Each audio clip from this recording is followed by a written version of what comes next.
I'm at the gym today and I'm walking towards an empty squat rack. 10 feet in front of, and 1 foot to the right of my rack is another rack that a girl Belinda is doing squats on. While walking up I briefly noticed that her leggings are see-through, and when she bends down in her squats you can easily tell she's also not wearing underwear. That's not my business, that's her choice.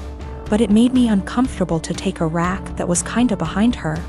I had been waiting my entire gym session for one of these racks to open up, and this was my last lift before leaving. So I went ahead and took it. I went through my workout as normal. After every set I check my phone for 5 to 20 seconds. I track every single set for every single lift in a spreadsheet to note how much I lifted and for how many reps. Sometimes I need to remind myself what I did last week to make sure I'm progressing. Sometimes I'm just checking the time. Sometimes I'm changing the song on my Spotify.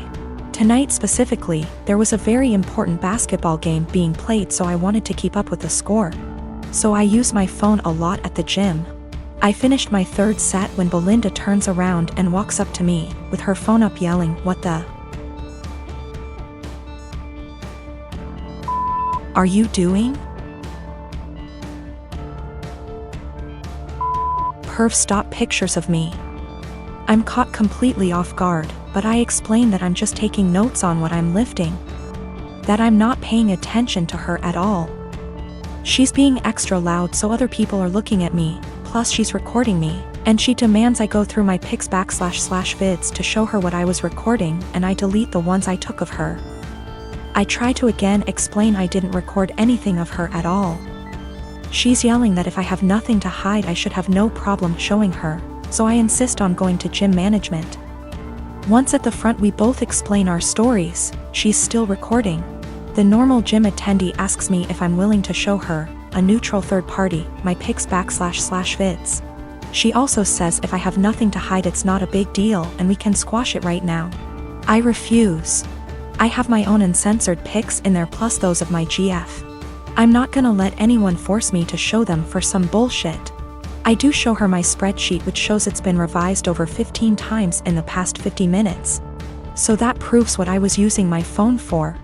That was received well, but they still expected me to prove my innocence. I told them they need to review the cameras. Apparently only the manager has access to them, so I was told he'd call me before the end of the night, in about an hour. My GF tells me I should have just let them look at my phone because she doesn't mind and it would have cleared this all up. But I mind.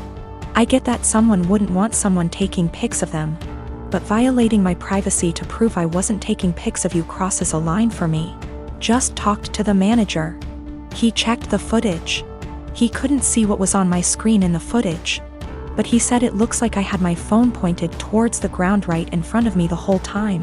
In his opinion, not high enough to even take a pic of her, and never angled in her direction. Apparently I was gonna get banned from the gym if the cameras didn't absolve me. And also I'm not the first person that has been accused by Brenda, but she legit had a creeper before. My sister-in-law and I have an agreement. She watches my kids 3 days a week, and I watch hers 3 days a week. This agreement has stood since March 2020 without issues. Any changes have been discussed weeks in advance. A couple weeks ago, we had an argument. The next day, I brought my kids to her house, dropped them off, and left. I didn't speak to my sister-in-law, because when one of us is in a rush, like I was, it's standard for us to just let the kids out, stay in the car, and drive off when you see the door open. I drove to work, about 40 minutes away. When I got there, I had about 20 missed calls, and even more texts, all from my sister-in-law. All saying she didn't want to watch the kids given our argument. Her first text arrived a little before I got to her place. But I didn't see it until I got to work because my phone is always on silent when I drive. I rang her, said I'll arrange to work from home, then come get the kids. She said I have 45 minutes to get back to her place or she would call the police. I told my supervisor the situation, and she said I could leave after I did a few things. This delayed me 20 minutes. When I got back to my sister-in-law's, just over an hour later, she said she'd already called the police when the 45 minutes ran out.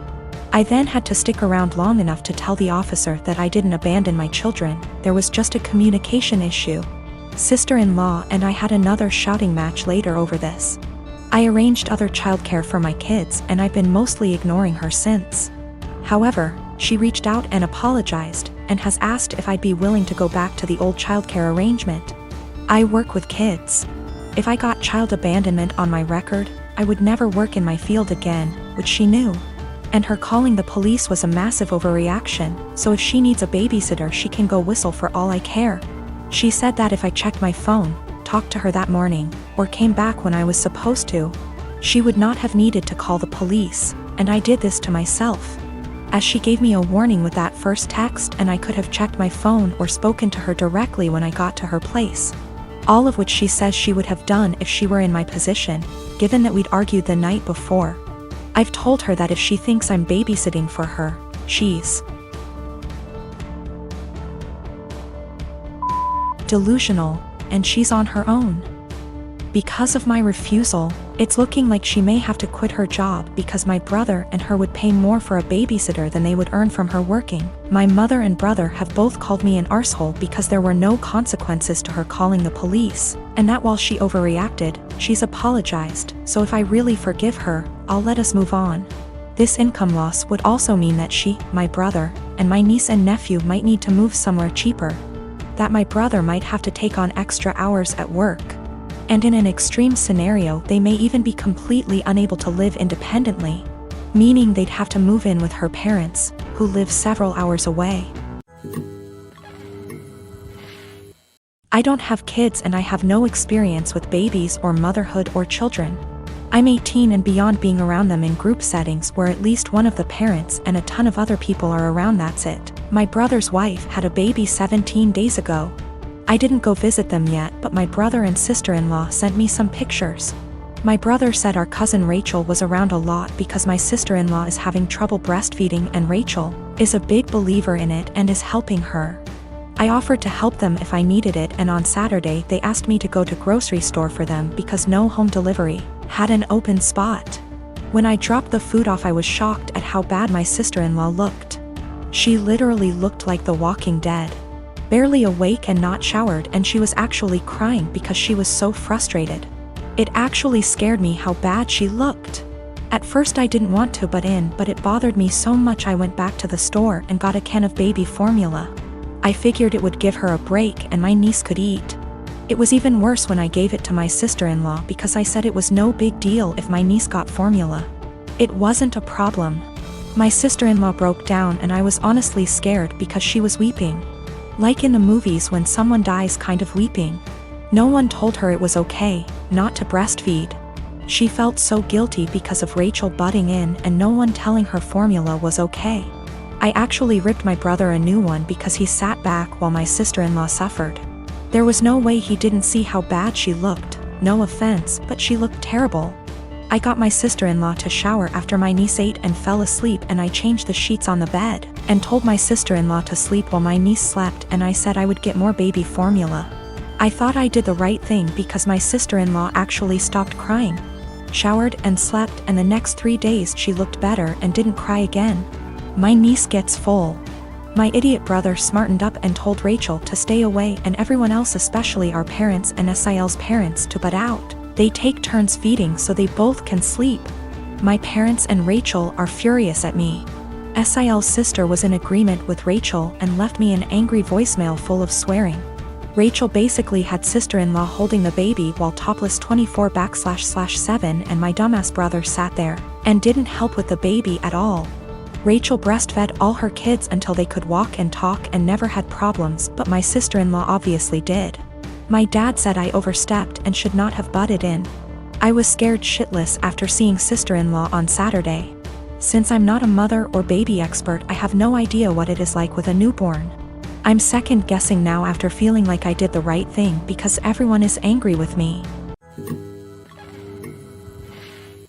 I am a 28 years old female, was named after a really obscure character from Greek mythology. My preferred nickname is taken from the end of my name. I always introduce myself with my name, but you can call me nickname.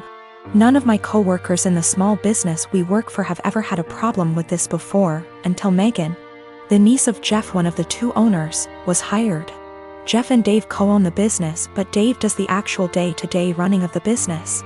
I introduced myself and my nickname as usual, but she immediately said that Bessie, not the actual name, would be a better nickname because it comes from the beginning of my name and that she liked it better. I told her I really didn't like that nickname and wouldn't answer to it and asked her to please not call me Bessie, but she insisted that it was so much prettier and that I just needed to get used to it. For the next 2 months she tried to call me Bessie, but I completely ignored her whenever she addressed me that way. Even when I knew she really needed help with something, she would call my desk phone and say, "Hey, Bessie," I would reply, "You have the wrong number, there's no Bessie here," and hang up. She then tried to get some of the employees outside the office to start calling me Bessie, but I quickly shut that down.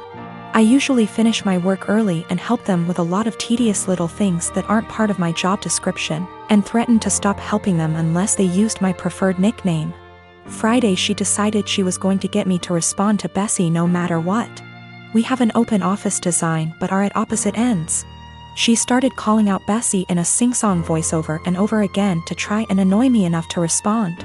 Other coworkers got annoyed, most telling her to stop and one Lisa telling me to just let her call me Bessie already. I refused and she kept calling out Bessie louder and louder until Dave barged in. He'd been on a conference call with an important client and could hear her yelling from his office down the hall. He told her to be quiet and that if she called me Bessie one more time, he'd write her up and dock her pay. Later, Megan cornered me in the break room, called me in for getting her in trouble and called me Bessie again for good measure just as Dave was walking in to heat up his lunch. He gave her a stern look and said, "I warned you." Then he walked to HR to have her written up. Lisa is saying I'm the for never helping Megan and that, if I had been nicer or hadn't fought her so hard on the nickname, she probably would have given up on it a while ago, but because I made such a big deal out of it, it became a challenge.